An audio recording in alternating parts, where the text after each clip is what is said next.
Among the things I value are privacy and anonymity.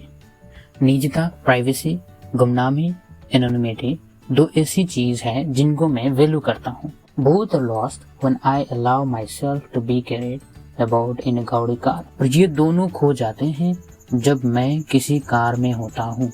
मतलब उसे भी गुजरता हूँ, लोगों को पता चल जाता है कि मैं जा रहा हूँ. इससे मेरी प्राइवेसी और एनोनिमिटी जो है वो ख़त्म हो जाते हैं. मैं उस इम्पोर्टेड कार में बैठ के अगर कहीं भी जा रहा हूँ तो लोगों को पता चल जाता है कि मैं जा रहा हूँ. It is like sitting in a howdah on elephant back and hoping not to be noticed. और ये काइंड ऑफ ऐसी चीज़ है कि मैं किसी हाथी के पीठ में बैठा हूँ और ये आशा कर रहा हूँ कि कोई मुझे नोटिस ना करे. In a compact city like Mysore where everyone can meet everyone.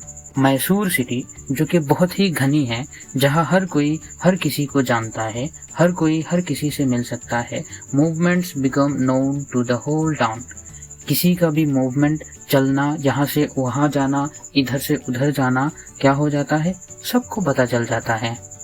And someone और अदर वुड रिमार्क. और कुछ ऐसे लोग हैं जो ये कहेंगे, you were at the store this morning or I saw you going down the market road.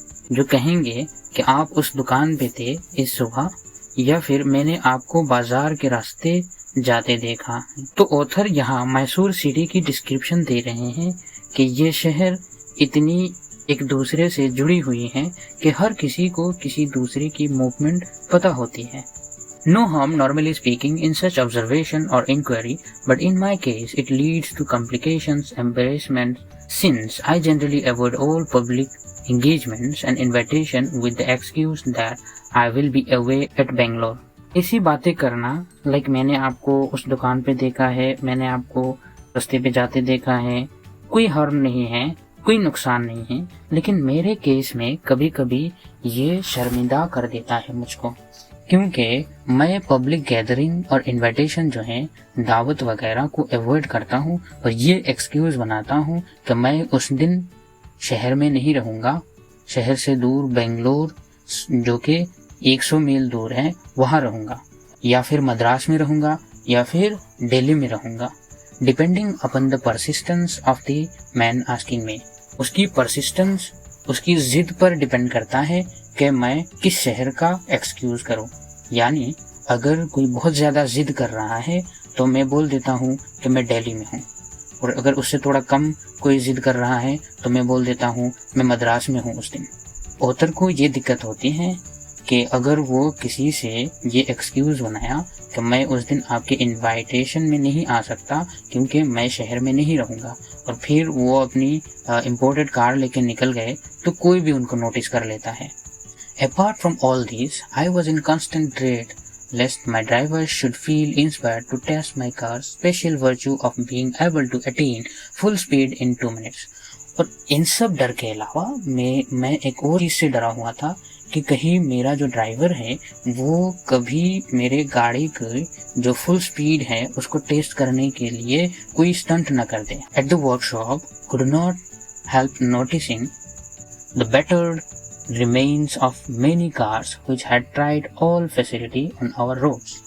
मैं वर्कशॉप पे इनको बिना देखे नहीं रह पाता, जो कि बहुत सारे कार टूटी फूटी पड़ी हुई हैं जो कि कभी उन रोड की फैसिलिटी को एंजॉय कर रहे थे.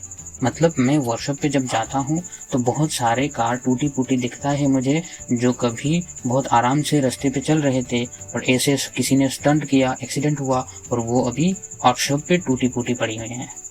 Our mechanic basically explained, no problem, we can always bring them back to the shape. हमारे जो मैकेनिक हैं वो हमें ये बताते हैं कि कोई प्रॉब्लम नहीं है, हम कभी भी उन टूटी फूटी टुकड़ों को उनके ओरिजिनल शेप पे ले आ सकते हैं. It is part of our job. और ये हमारा काम है. Nothing is impossible. ये नामुमकिन नहीं है. Insurance will take care of our bills even if we have to charge 30 or 40,000 for repairs. और इंश्योरेंस क्या करेगा? इंश्योरेंस बिल को देख लेगा, जितना भी बिल हो, अगरचे वो 30 या 40,000 भी बिल हो जाए तो इंश्योरेंस उस बिल को पे करेगा. So why worry? तो किस बात की डर है? Since my car was the special pedigree.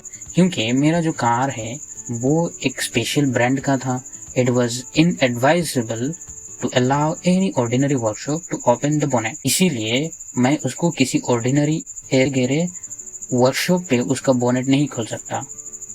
The accredited workshop with mechanics welding special tools was 100 miles away at Bangalore. और जो सर्टिफाइड वर्कशॉप है जिनका स्पेशल मैकेनिक्स है, वेल्डिंग टूल्स है, वो मुझसे 100 मील दूर बेंगलोर में है. For any attention I had to drive 100 miles every time. किसी भी काम के लिए छोटी या बड़ी मुझे 100 मील क्रॉस करके बेंगलोर जाना पड़ता था. At Bangalore, a team of experts would stand around and pronounce their verdict. Engine mounting need replacement. तो बेंगलोर जहाँ के ऑथर बात कर रहे हैं कि एक्रेडिटेड वर्कशॉप है, वहाँ जब जाते हैं तो एक एक्सपर्ट्स के टीम वहाँ आते हैं, कार के आसपास खड़े होते हैं और फिर अपना जजमेंट सुना देते हैं. Engine mountings need replacement. आपकी जो इंजन माउंटिंग्स है उसको चेंज करना पड़ेगा. If you want to get rid of डग डग sound which is bothering you, अगर आप डग डग आवाज से छुटकारा चाहते हो जो आपको परेशान कर रहा है, one of the front shock observer must be replaced. आगे की जो shock observer है, स्प्रिंग है, उसको चेंज करना पड़ेगा. Better while you do it, replace the pair so that your tire wear will be uniform. Otherwise your steering system will be damaged. अच्छा है जब आप इसको चेंज करें तो आप अपना दोनों टायर को भी चेंज कर ले, नहीं तो आपकी स्टीयरिंग सिस्टम टूट जाएगी. After their diagnosis they would direct me to the one and only establishment this side of the Vindhyas which stocked imported spares an exclusive shop catering only to the elite. Diagnosis का meaning है बीमारी का पता लगाना या अंदाजा लगाना.